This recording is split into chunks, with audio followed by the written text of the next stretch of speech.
Arestado ang duwang lalaking ini makalis na makuanin pigtutubudan na shabu sa pigkasar na bypass operation sa Purok Guyabano, Barangay Gubat, Daet, Camarines Norte. Mag-alas 12 ng aga kasuudma. Pigbisto ang mga sospek na sinda alias Ryan, 36 anyos sarong helper, asin si alias Rene, 42 anyos sarong construction worker, asin kapwa residente kan Barangay 185, Caloocan City. Nakumpiskar sa inda na 11 transparent plastic sachet na may laog ng pigtutubudan na shabu na may gabat na 55 gramo, asin may street value na 374,000 pesos.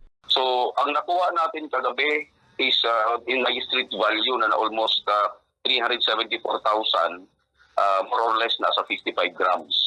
So, medyo at least, sabi nga natin yan, ang pakikipagtulungan ng mga ahensya at ibang unit ay napabilis yung pagkuha nito at hindi na nakapag-distribute sa iba pang mga pwedeng kumuha dito sa loob ng Camarines Norte. Sa presente nasa kustudiya ng Daet MPS ang duwang suspetsado asin naaatubang sa kasong pagbalgar sa Republic Act No. 9165 o Comprehensive Dangerous Drugs Act of 2002.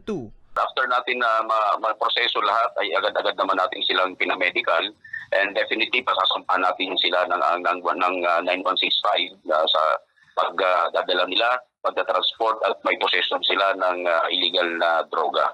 Ngayon nandito sila ngayon sa Daet PNP.